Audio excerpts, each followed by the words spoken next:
Alors, tu me demandes de t'expliquer l'exercice 5, page 47 de la fiche 36. Donc, dans une base orthonormée, on donne les vecteurs U de coordonnées A-1, 4 et V de coordonnées 2, A plus 1, où A désigne un nombre réel. Déterminer les valeurs de A pour lesquelles U et V sont collinaires. Donc, cet exercice est à 2 étoiles, c'est un peu plus dur que ceux qu'on a pu voir auparavant. Là, la difficulté vient de ce qu'on a un paramètre libre, un paramètre supplémentaire petit a, on ne sait pas ce que c'est. En fait, c'est une valeur quelconque, mais on veut trouver la bonne valeur ou les bonnes valeurs pour lesquelles une certaine propriété est vérifiée, à savoir ici que U et V sont collinaires. Alors, déjà, voilà, il faut bien comprendre que tu peux remplacer A par n'importe quoi, ça donnera des vecteurs différents. Par exemple, qu'est-ce qui se passe si on remplace A par 0? Si on remplace A par 0, le vecteur U a pour coordonnée moins 1, 4, et le vecteur V a pour coordonnée 2, 1. C'est ce que tu vois ici par exemple. Alors là, dans GeoGebra, j'ai pris un paramètre petit a qui vaut 0, et donc le vecteur U a pour coordonnée moins 1, 4. Ouais, tu vois, moins 1 en abscisse, on va de 1 carreau vers la gauche, et 4 en ordonnée, on va de 4 carreaux vers le haut.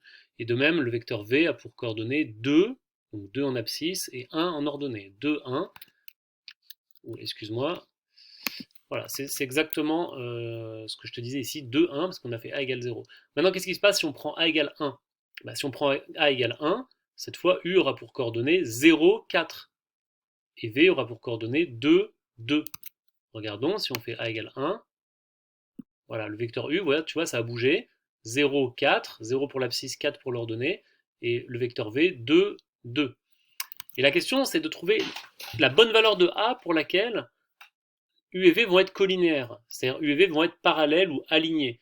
Alors là, tu remarques que les deux vecteurs, je les ai tous les deux fait partir de l'origine, donc en fait, quand ça va être collinaire, ils vont être superposés si tu veux. Alors regardons, tu vois, si on fait bouger un peu le paramètre A, on voit que ça change l'orientation des vecteurs. Et tiens, tu vois, si on continue, ah là on arrive à une valeur, A égale 3, où les deux vecteurs ont l'air d'être égaux. En particulier, ils sont collinaires. Si on continue un peu plus loin, là, U et V ne sont plus collinaires, ils sont plus parallèles, ils ont plus la même direction. On peut aussi essayer dans l'autre sens, parce que là c'est intéressant, si on va dans les A négatifs, ah tiens, si on arrive à A égale moins 3, là c'est intéressant, on voit que U et V sont encore alignés, ils sont encore parallèles, si tu veux, collinaires, de sens opposé, mais toujours la même direction. Et si on prend A encore plus petit, là ça marche plus. Donc là on voit bien dans cette illustration en fait ce qui se passe, hein. Suivant la valeur de A, là on voit qu'il y a deux valeurs pour lesquelles les vecteurs U et V vont se retrouver collinaires. Alors évidemment, dans l'exercice on ne demande pas de faire toute cette modélisation sur GeoGebra, mais c'était pour te permettre de comprendre un peu ce qui se passe. Maintenant, comment on traite cet exercice? Eh bien, quel est l'outil mathématique qui permet d'étudier la collinarité de deux vecteurs? C'est le déterminant, qui est rappelé en haut de cette fiche de cours. Tu vois, ici, le déterminant du vecteur U et V, c'est le nombre xy' moins x'y. Donc si U a pour coordonnées xy et V pour coordonnées x'y', tu vois, tu fais x fois y' moins x' fois y. Et ce calcul va te donner ce qu'on appelle le déterminant du vecteur U et V. Et ce déterminant est égal à 0 si et seulement si les vecteurs sont collinéaires.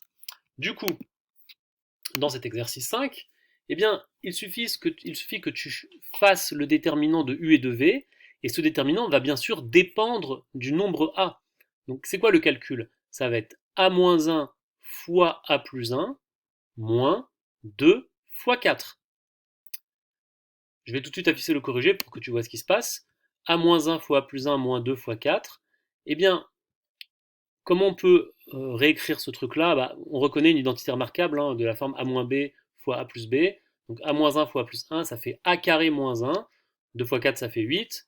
Donc A carré moins 1 moins 8. Nous, en fait, on veut savoir quand est-ce que ce déterminant vaut 0.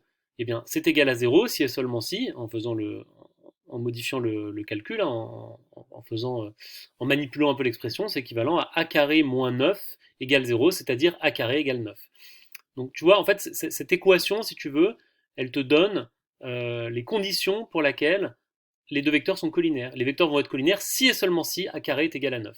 Parce que c'est exactement lorsque A carré égale 9 que ce déterminant vaut 0 et donc que les vecteurs sont collinaires. Et A carré égale 9, eh bien, on sait résoudre ça facilement. Hein, c'est les deux solutions possibles, c'est A égale moins 3 ou A égale 3. C'est les deux nombres dont le carré vaut 9.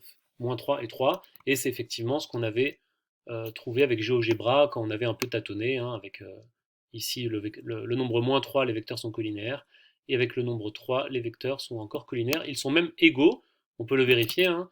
Si tu remplaces A par 3 ici, eh ben, ça va faire 3 moins 1, ça fait 2, donc 2, 4 pour les coordonnées de U. Et si tu remplaces ici, ça va faire 2, 4 également, puisque 3 plus 1, ça fait 4. Donc lorsque A est égal à 3, U et V sont même égaux. Voilà. N'hésitez pas si vous avez d'autres questions sur les exercices.